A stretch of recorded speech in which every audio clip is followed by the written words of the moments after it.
Hey, what's up?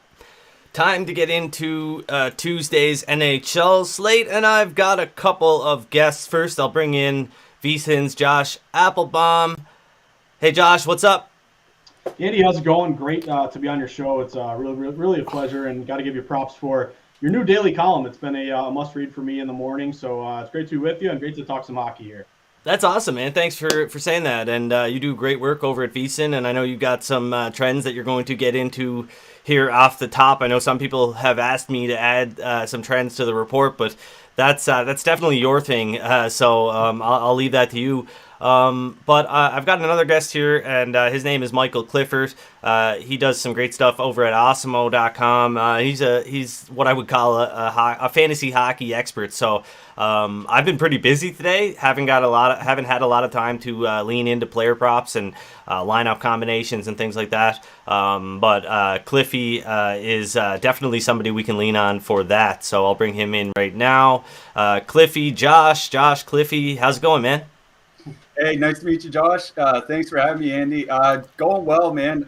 Really enjoying the NHL season so far.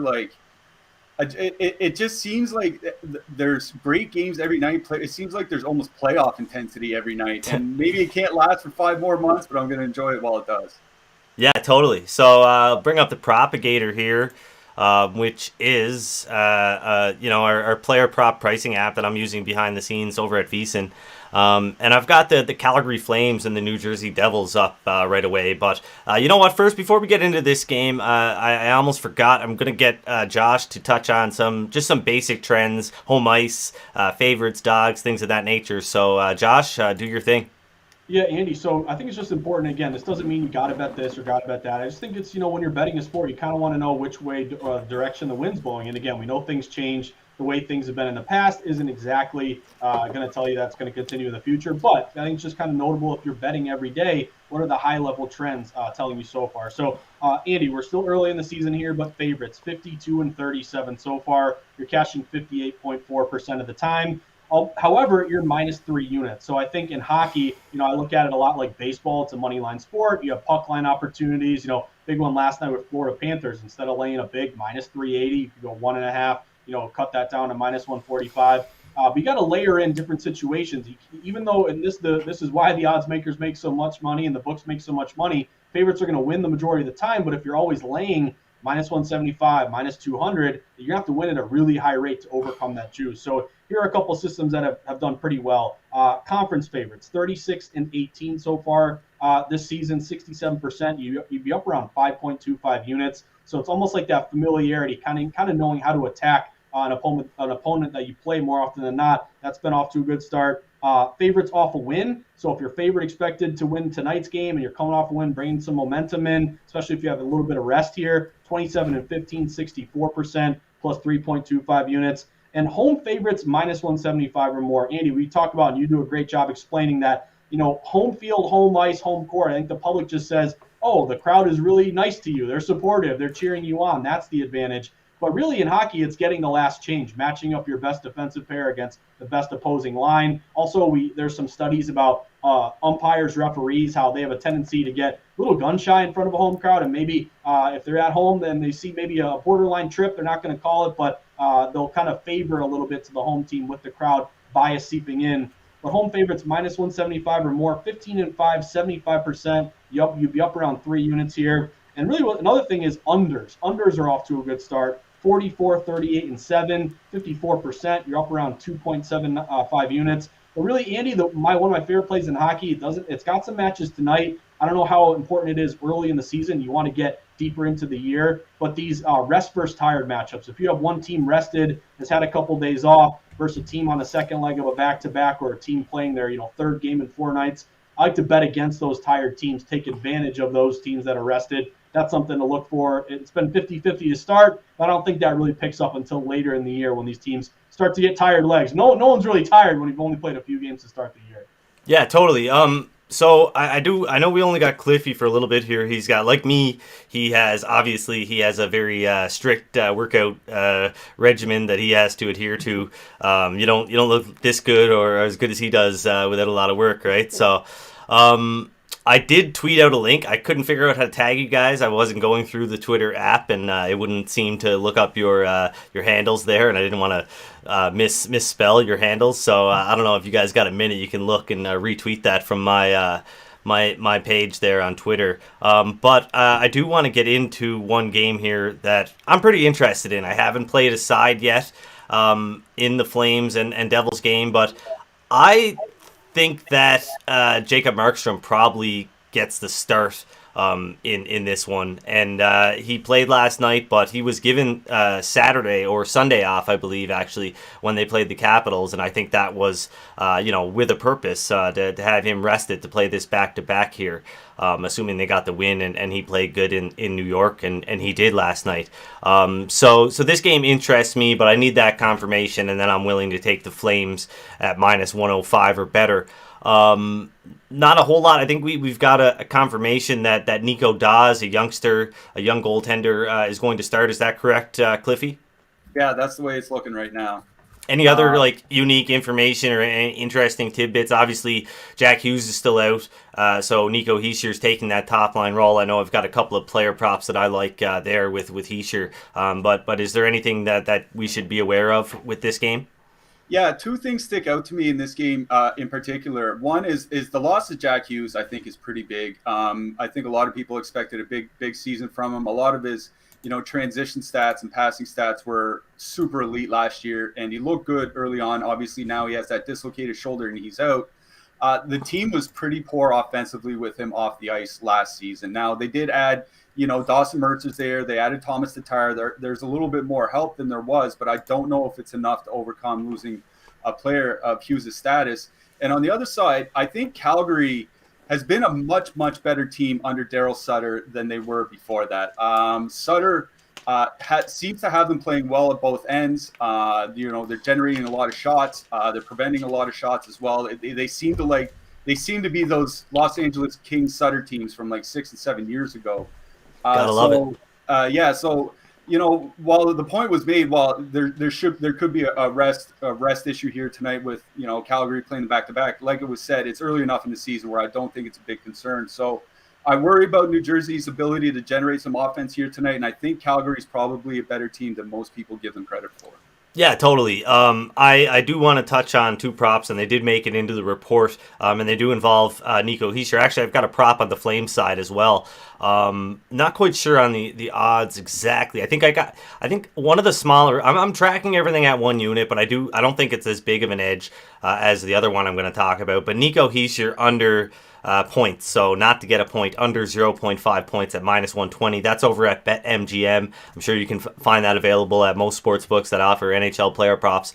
He's a guy that really isn't a big point producer, and I don't think there's a whole lot of difference in his role now than there was before, and he's been elevated before, and he really hasn't risen to the occasion. So I like that bet under minus 120. Nico Hischier not to get a point. It worked once already since he's taken over for the top in that top role in place of Jack Hughes, and I like him to go under 1.5 shots, which I believe is plus 170 if I'm correct. I did have it in the report, but I think about so many numbers throughout the day that sometimes this stuff escapes me. But he sure is a guy that's gone under quite a bit, about half the time, and that those odds should be closer to pick 'em really, and you're getting I think plus 150 or plus 170, something like that. Read the report, you'll find out. But I definitely like those plays, and I also like Tkachuk over 2.5 shots on goal.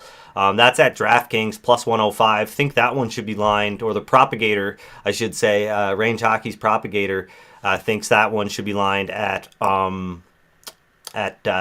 120 on the over 2.5 shots on goal for Tkachuk. And I think intuitively I like that because, Calgary seems to be a really deep team, specifically, in their top 9. And that'll open things up for the top line, because I think a lot of the focus is on the second and third line right now because all the attention that they've been garnering. We'll move on here pretty quick, but is there anybody else that I should be watching out for, Cliffy? And I'll get to you in a minute, Josh. Yeah, I don't know how he's going to do for player props, but one player I'm keeping an eye on for New Jersey is Ty Smith. He just returned from injury, and he's taking over the second power play role from Damon Severson. He's going to be playing along with PK Subban. So Ty Smith is probably going to be their next big power play quarterback, 2 or 3 years down the future. But I think we're going to see some things from him this season, and I look for him to really generate some offense for the depth there. Yeah, so the propagator has Ty Smith going under, not to get a point, about 61% of the time, so it should be lined at minus 160, the over at plus 160. It doesn't capture everything, but as good as Smith has been, he definitely hasn't been somebody that's put up a ton of points by any means, and I find a lot of these props are shaded to the over. We'll see here, and he's not even offered at BetMGM New Jersey as far as a points prop here. So that's a little bit unfortunate, but I don't think we would have necessarily gotten value there anyways. Is there anything that aside from the back-to-back trends, Josh? I mean, I think I've got that priced into my estimated line here, and I think Calgary still offers some value. Is there anything else that ties into this game with what you're looking at? Yeah, I might be walking into a buzzsaw here. Guys, I like the Devils in this one. What kind of jumped out to me is kind of this opening at around a minus 105 pick 'em, minus 110 a little bit to Jersey. And seeing this thing creep up to around minus 115-ish. So we're seeing this move toward Jersey, even though, and what's really interesting to me and what I want to keep an eye on, guys, if you're a hockey fan, getting all these games on ESPN and TNT and really seeing hockey as a sport where you guys know, you may not know me, Cliffy, but I'm like the annoying contrarian who tries to bet against the public and do all these things that aggravates people. But with hockey, you throw away the percentages. They really mean nothing because it's a low bet sport that really only ticks up during playoff time. But now I'm thinking with hockey gaining popularity, now on ESPN, now on TNT, getting broadcasted across all of America, we're seeing ticket counts rise. And in that regard, maybe we can start to incorporate a little bet against the public value. So I know this back-to-back trend, it's been pretty good historically. I do agree. I'm a little concerned about betting a back-to-back tire trend when it's really early in the season. But with the line going to the Devils, also Daniel Vladar, and Andy, this, Darth Vader, former Bruins prospect here. He's got one game under his belt this year. It was a 4-3 win over the Caps, 2.87 goals against so far this year. But really what I'm banking on, guys, is a tough turnaround here for Calgary. I know they're only going, New York City to the Devils, but it's just notable to me that, even though Calgary is playing well so far, the line's moving to the Devils. So I'll lay with the Devils here. And again, I much rather would want Blackwood or one of these other goalies, but we'll see if Dawes can get it done. I'm going Devils here on the money line. Yeah, for sure. The big thing here, I think, with Vladar, it definitely could happen, and that would, I would still consider the Flames in that if that were to happen, but I don't think I'm going to like jump on it. I'm going to wait for that line to move. And as far as the line movement this morning, I do think that had a little bit to do with the fact that the circles were still on that game. It opened up this morning at most shops because of the back-to-back. And when that happens, the limits are very low in the morning. Some amateur sharps, let's just call them, will get in and push that line up with their $500 and $1,000 bets. And then, since we've seen the limits open up and this game kind of mature, or the market kind of mature, we haven't seen much movement, if at all. So I think everybody like me is waiting for that news on whether or not Markstrom is going to start, and I think that's important enough to wait. I do want to move on here because, like I said, we only got Cliffy for a little bit. Austin in the chat, and thanks, Mr. Adams, for letting me know that plus 170 is actually correct on the Heischer under 1.5 shots on goal. I think that's a big payout. That's probably going to cash about 50% of the time. Sorry. Austin wants to talk about Minnesota and Vancouver. I bet the Canucks, if you can, the tell is the hat. I try to line up my picks with my hats. I only got about 15 hats or 15 different teams, so those are the only teams I'm going to bet on this year. But I like the Canucks at an underdog price, the home opener. This is Minnesota's first trip of this nature since back, in the bubble. And I'm not high on the Wild, and I'm a little bit bullish on the Canucks. I love Thatcher Demko. I was worried a little bit. At first, when I first started to look at this game, I was a little bit worried that Halak could get a start because they've got this game, they've got the Flyers coming up on Thursday, and then they've got the Oilers on Saturday. But it makes sense. This is the home opener. Demko gets the start. They'll probably give the Flyers to Halak on Thursday because the Flyers play in Edmonton on Wednesday. And then they'll save Thatcher Demko for Saturday night against Connor McDavid and the Oilers. But I like the Canucks here, man. I mean they've got a great forward group. I know the defense is a mess at times, but they've got good goaltending. I mean they upset the Kraken, and they've been in a lot of games. And I mean it's going to be a ride every time you roll with the Canucks because they are that sort of team, and they're not going to put it all together all the time, but. With so much skill, and I'm not really worried about guys like Elias Pettersson and whatnot. I do think they're going to put it together. Anything interesting in terms of lineup notes in this one, Cliffy? Oh yeah, there's a lot of interesting stuff here. The Vancouver Canucks have officially thrown their lines in a blender. Vasily Podkolzin moved to the top line with Brock Besser and JT Miller. Podkolzin's a rookie for them, and depending who you talk to, he's either going to be a great player or he's going to be out of the NHL by next year. I kind of subscribe to the latter. I know Byron Bader. He's a very big prospect guy. Yeah, I know Byron. He has him as a low star probability, low NHL probability player. Besser's not a great two-way player himself, so JT Miller's really going to be relied upon to do a lot on that line.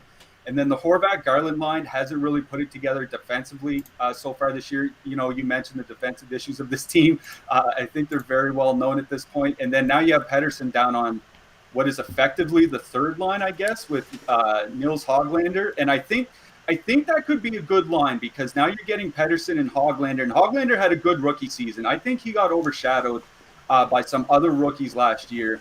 I thought Nils Hoglander had a good rookie season. If he gets some power play time, he'd put up the points, but he just didn't get it. But I think him and Pettersson are going to make a very good two-way line there, playing some depth matchups. Now, Minnesota typically has good defensive depth, so I'm not sure that this is the particular matchup that Pettersson and Hoglander show out. But I'm excited about that duo moving forward if they stick to a plan of giving them softer in-game matchups and throwing Horvat and Miller to the Wolves.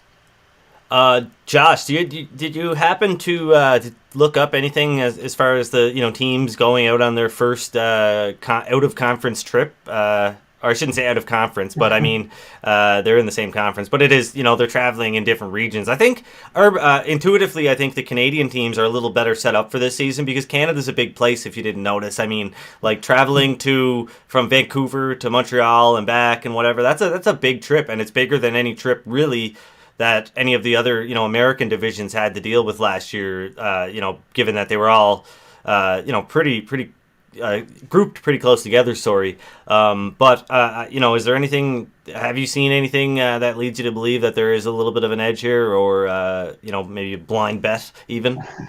Yeah, so Andy, I couldn't dig up that exact situation in the database, but I do think you're onto something here. And again, a lot of times when you look at these situations, going on a big road trip or a classic one in the NHL is. And I feel like the Bruins always used to lose these matinee games, like a noon start after like a really long road trip. You finally get home and, you get a lot of people asking you for tickets and all these situations. So that's kind of the reverse angle of it. I know it doesn't match tonight, but to your credit, Andy, you're probably getting a good number. A lot of these books open Minnesota. I saw like -120. Now they're down to around -115. You're seeing this number move a little bit to Vancouver. What jumped out to me about this game, guys, was maybe an over opportunity. The total open at 5.5, and all these numbers across the market are 5.5 over -120, -125. So you're paying a heavy juice there, but it's telling me maybe you're getting some over money coming in. Do we see it get to 6? I'm not sure, but if you look at these matchups, last 9 games between these two teams, the over is 7-2. Both teams are averaging.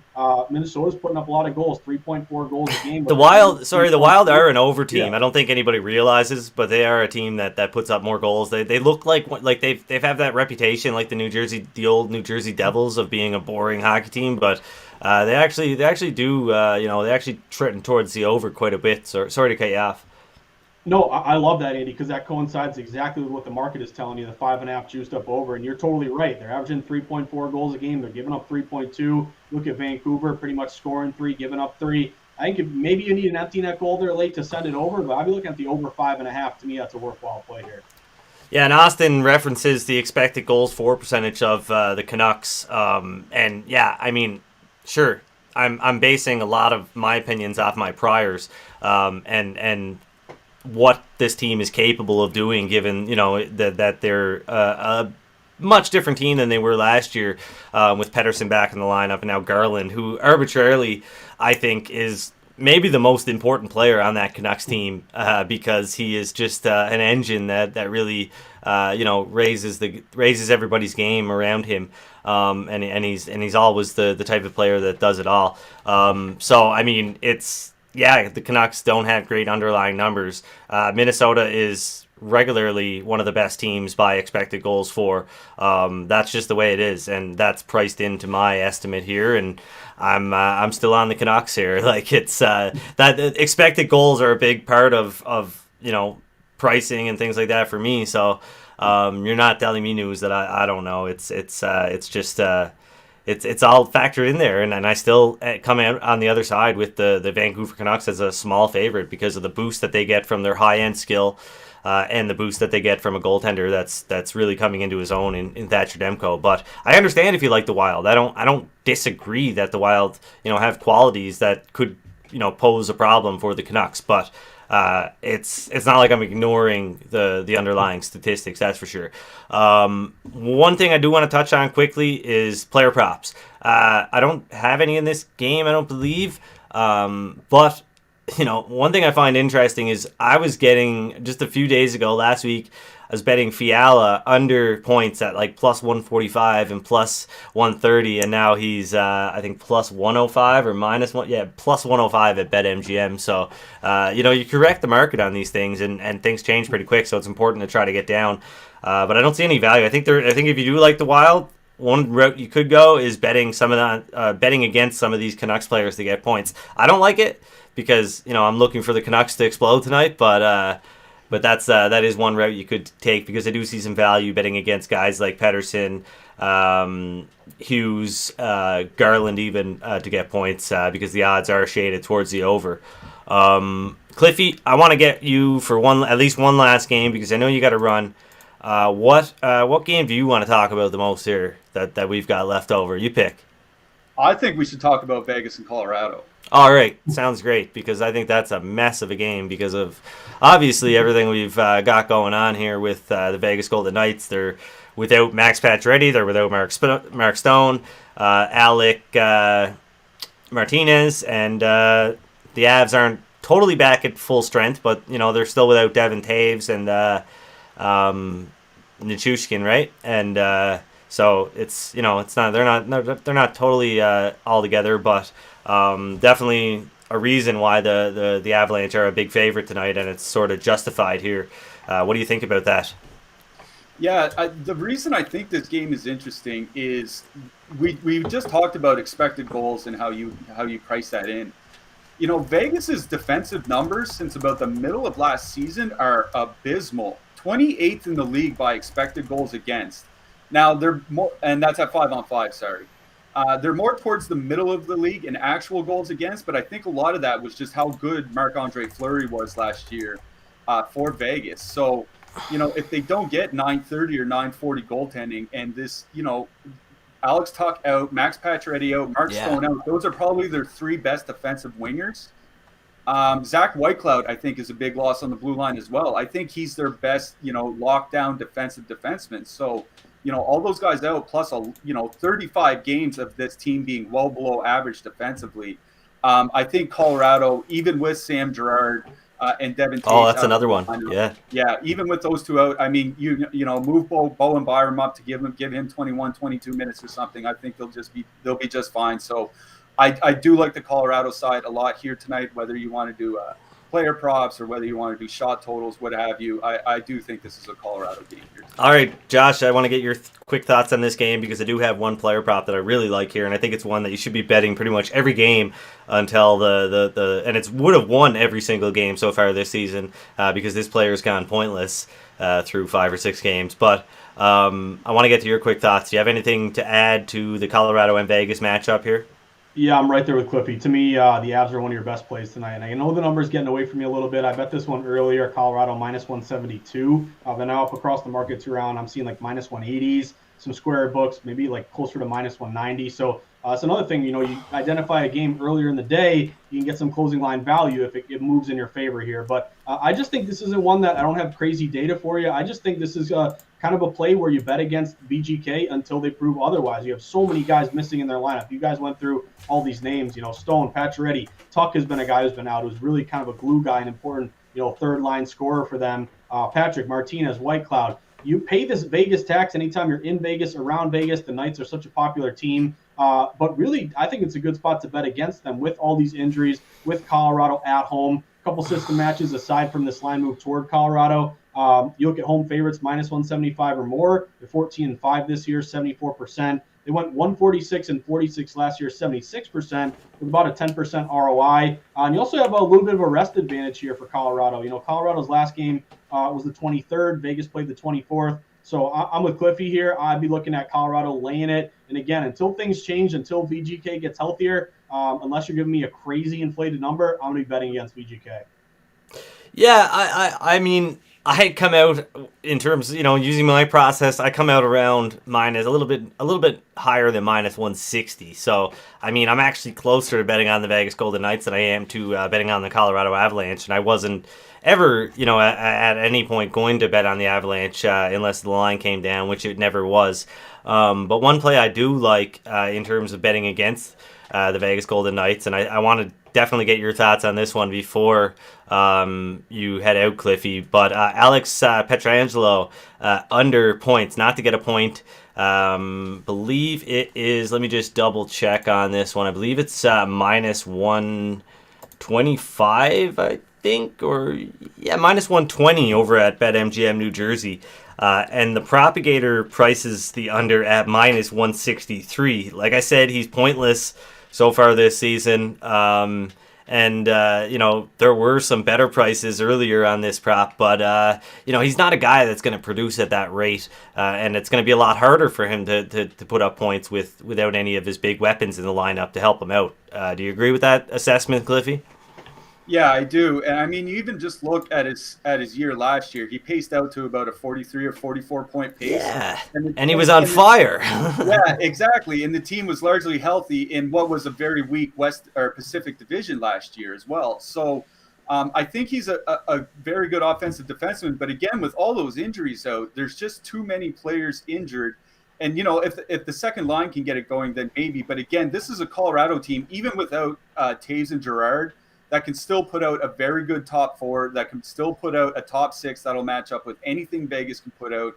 I think it'll be a rough, on the fantasy side of things, I look for shots and block shots and things like that. So Pietrangelo in that sense still grades out well for me. But for raw point production, no, he doesn't. And the rest of Vegas doesn't as either for me tonight. So I agree with you, yeah. Okay, cool. You know what? I do want to get your thoughts because I do have only two more player props. And before I'll dive into another game here just quickly because I know I got you for at least another minute. The San Jose Sharks and the Nashville Predators, kind of a boring game. I mean, who even cares about these teams except people in those markets? And, I love Nashville and I love San Jose, don't get me wrong. But Matthias Ekholm, these are both over 1.5 shots on goal. First, Matthias Ekholm, minus 145. The propagator has that one priced closer to minus 200. I can even bring that up here, over 1.5 shots. And the other one, like I said, over 1.5 shots is Logan Couture at minus 150. And the propagator has that one about minus 186 over 1.5. Do you like those plays, Cliffy? Because I mean, obviously Ekholm has a bigger presence on the team now that Ellis is gone. He's gone. Both of these players, by the way, have gone over this 1.5 shot total in 4 out of their 5 games. And Couture's on the top line, top power play. Everything probably lines up here for these bets to cash more often than not, don't you think? Yeah, Logan Couture especially. That top line of Couture, Meyer, and Dahlin has just flat out looked like one of the best lines in hockey so far this season. Jonathan Dahlin, he looked great in Sweden. Now that he's over here, he's looked great on that top line. It's probably been their only really good line so far.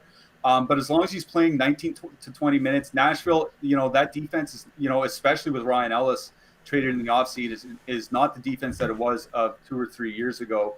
I just like that San Jose top line in general, all three players. So you tell me you're playing Logan Couture for shots tonight. I'm down with that. Matthias Ekholm, I'm kind of cooler on him because he's more of a transition guy than a pure offense guy. But where he's playing that many minutes on that team, then he's always a threat for that prop every single night. And that's why he's a guy when I'm playing fantasy, where I play, it's more, salary based and things like that.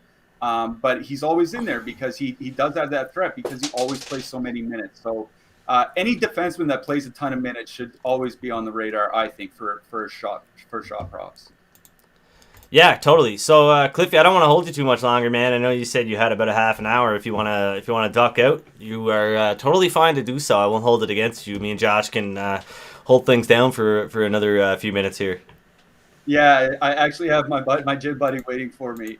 It's just the way our schedules work out. You know how these things go. But it was a ton of fun being here today. It was a lot of fun meeting Josh. You guys obviously very sharp. Thanks again for having me. It was a real pleasure. All right, thanks, Cliffy. I appreciate it. We'll bring you on again sometime. All right, take care, fellas. Yeah. So, Josh, I guess I don't think I'll have any more plays on sides here. I mean, we can kind of go through some of these games just really quickly. Do you have any more trends that are really kind of tickling your fancy and you want to touch on here?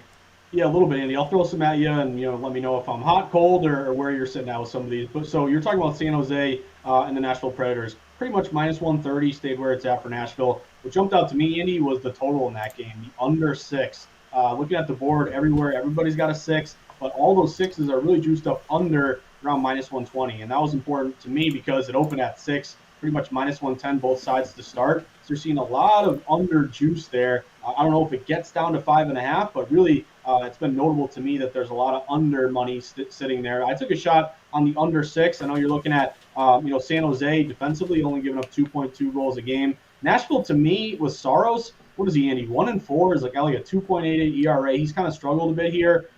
Surprisingly, James Reimer's been really good. He's only played 2 games. The Bruins game that the Bruins almost blew. I know you saw that one, Andy. I was sweating that game.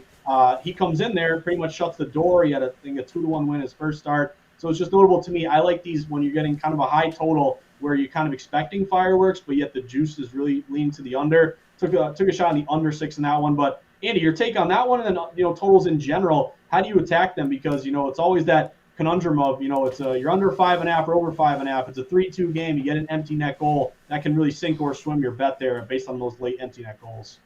Yeah, I mean historically totals have not been like my strong suit, and I've just mostly stick to sides, money line bets.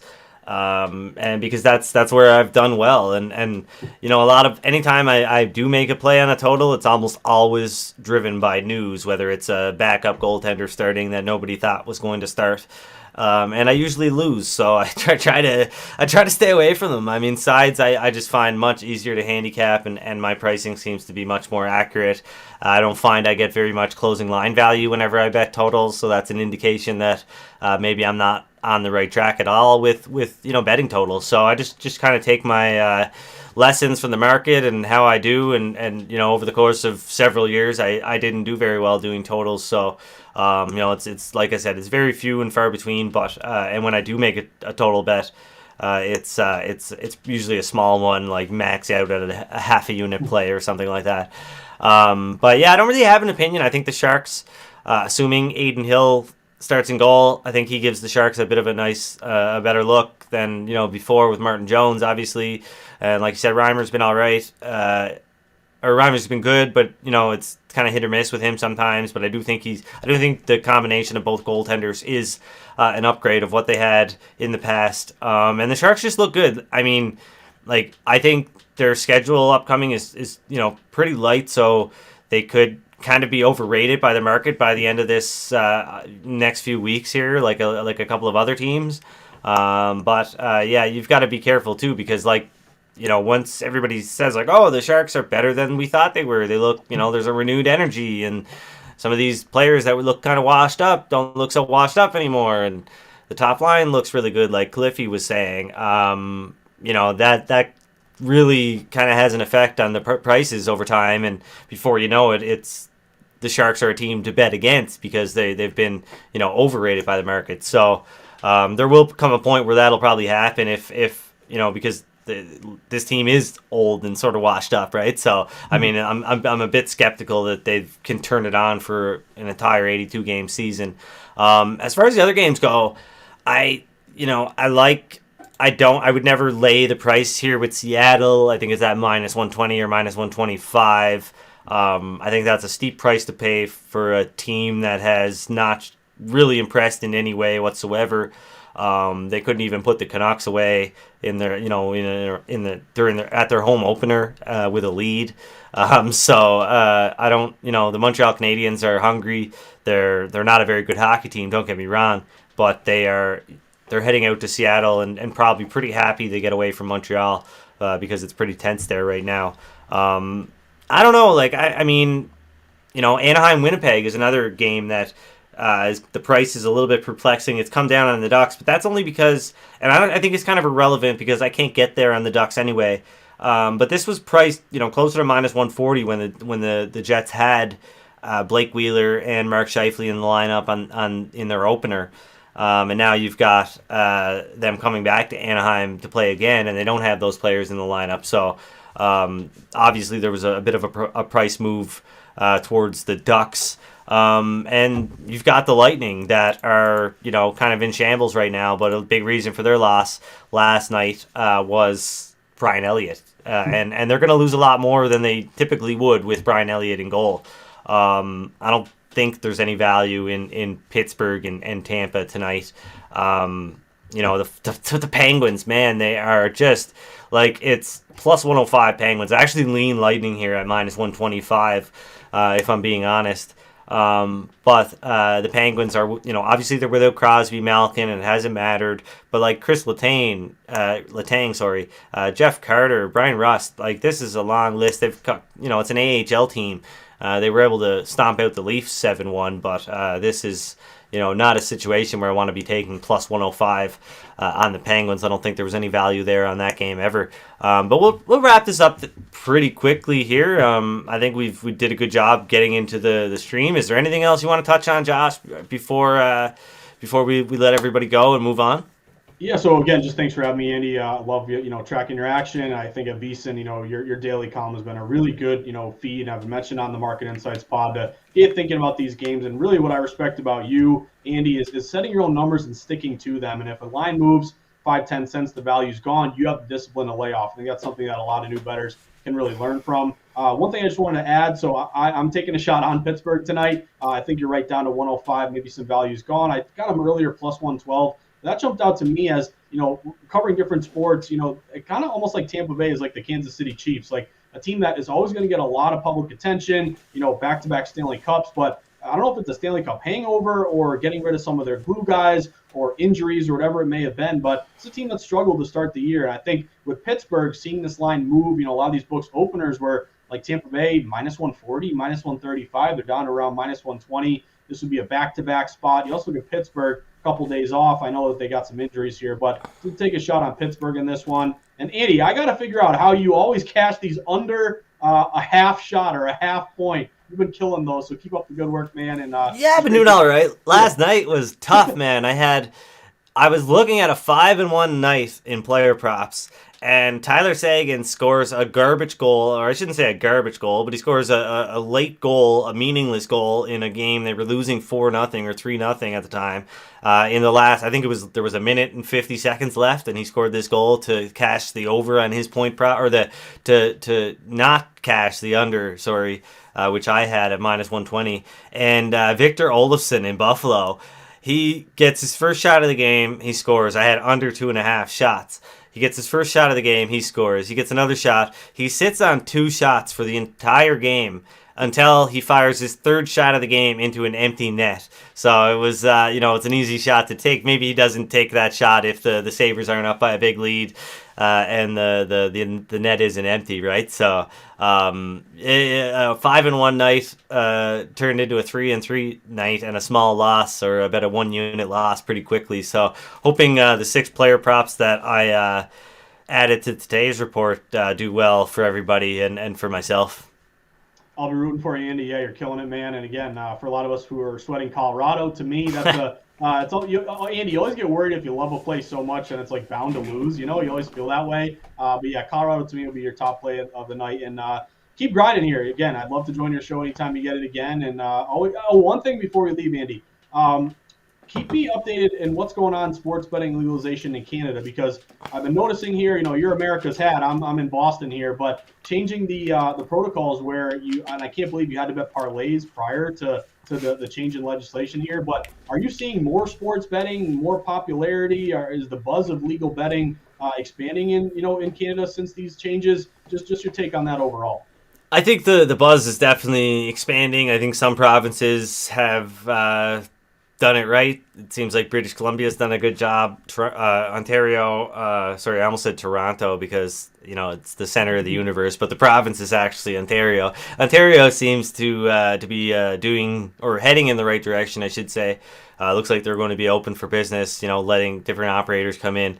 But here in Alberta, where I'm at, it's been terrible, and I haven't investigated any further. I'm not going to sign up with the current government monopoly. I mean, when I have so many other betting options that I've been using for a decade plus, right? So I hope that we see a shift here, because specifically here in Alberta, I don't think there's been any kind of buzz created by legalization. I don't think anything has changed because of the poor handling of it here. I mean, if they were to allow operators like DraftKings and BetMGM and PointsBet and all of those other sports books that are doing business in the United States to come in and set up shop here, I think we could have a bit of a Western Canadian hub here in Alberta between Edmonton and Calgary with their 4 professional sports teams.